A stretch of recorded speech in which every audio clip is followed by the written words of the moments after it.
So, question for you. When you pray, how do you want God to respond? Do you want lightning, thunder like we're here? Do you want, maybe a statue to wink at you, give you the heads up, the thumbs up? Do you want maybe the heavens to open and this Hollywood music, God responding? How do you want God to give you an answer? A friend of mine, he was given a talk recently. He explained a true story that he lives down in Texas. He was walking in this deserted place, and this older gentleman was walking toward him. So they're going to meet up. As he gets closer, you can see that the older gentleman is Native American.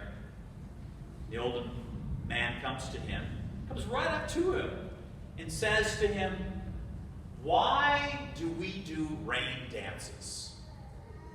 My friend says, "I don't know, to get rain?" He says, "No, you white folks just don't understand. We do rain dances so that we can accept the fact that it doesn't rain." In the gospel, Jesus is real clear. He says, ask, you're going to get. Knock, you're going to get the door open. Seek, you will find. What happens for many of us, though, is our asking is so narrow. It's too small. It's like the story of the woman who is asking God to heal her cancer. What happened is that in the process of dealing with the cancer, she was opened up to recognize the blessings in her lives. Not to take anyone or anything for granted. Recognizing how she needs to patch things up, say, with her family, even that daughter who she talked to in years. And indeed, she died from the cancer, but she lived every day fully.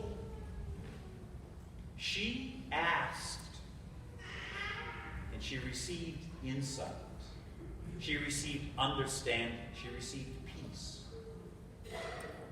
Or the story about the teenager who was seeking that answer. God, what am I supposed to do with my life? I know a lot of you teenagers and young adults, you have those questions. What am I supposed to do? And sure enough, this young man, he dealt with the normal teenage struggles and joys, woes, problems, until once then he got a job in the summer where he's working with at-risk kids. And he found meaning in his life, so much that he changed his major to go into social work. Even though it was not going to be a great pay, he said, no, this is really what I am seeking, to make a difference.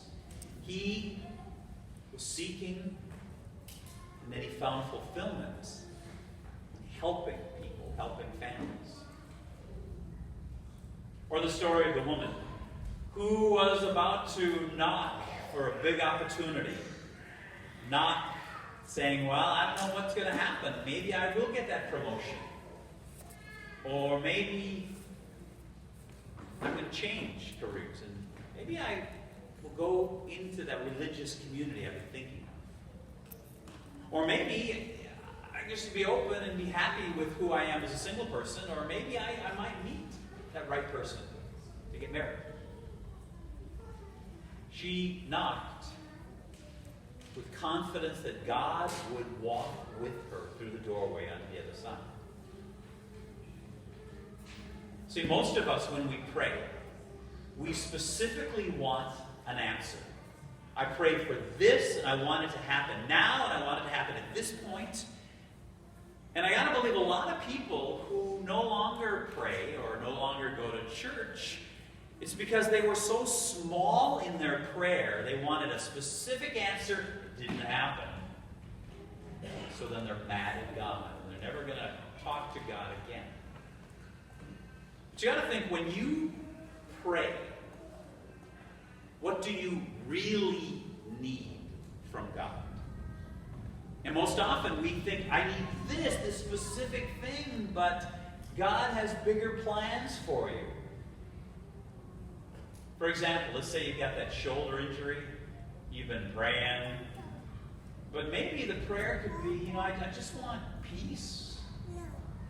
I just want to accept. Just want to be able to deal with life. Or maybe there's somebody you know who's out of work, and you've been praying for that person to find a job, but maybe what you really need is just not to worry so much. To let go and to trust God with that person. Or maybe you've been praying to win the lottery. But what you really need is just a sense of wholeness. To be at peace with your life. To find joy in the things that you do have. I know many people who say, I prayed for this to happen and then it didn't happen, but then this happened. And it was even better than I thought. It's opening ourselves up to God's will, not just what we think we need, what we think is going to give us that purpose. In one of Paul's letter to the Romans, chapter 8, verse 26, Paul says, we do not know how to pray as we should, but the Spirit intercedes for us with groanings too deep for words. We don't know what to pray for. The Spirit's going to help us. And specifically as what we call the fruits of the Spirit. For many of us, we limit God and we say, this is what I need, or this is how I need to happen, in this point, this moment. As opposed to praying with the Holy Spirit to say, what I really want, God, is joy, or wisdom, or understanding, or forgiveness.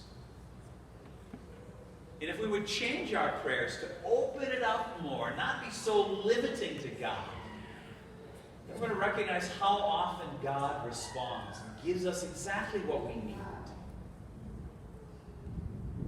So you got to think in your life right now, what do you need? And right away you might come up, I did this, these little things. But instead to think bigger. So at the end of Mass, we have these big poster boards on each of the exits. You may have saw them when you came in. And on the poster boards are these post-it notes. And they have different gifts of the Spirit on them. What we'd like you to do at the end of Mass is to look at that and really think about what do you need. And then to take one of those post-it notes home with you. The notes say things like patience, or wisdom, joy, love, understanding, gifts of the Spirit. So what the challenge is for you this week is to put that post-it note somewhere where you're going to see it often. It could be on your nightstand, could be on your bathroom mirror, maybe in a place in your car. What I'd like you to do is to pray for that gift this week and longer. Instead of getting stuck with saying, God, here's what I need. I want specifically this. Try it differently. Pray for these bigger gifts from God. Because Jesus says, when you ask, you're going to receive. When you seek, you're going to find. When you knock, that door will be open. Try it. Pray for that spiritual gift. And then be open to how God is going to respond.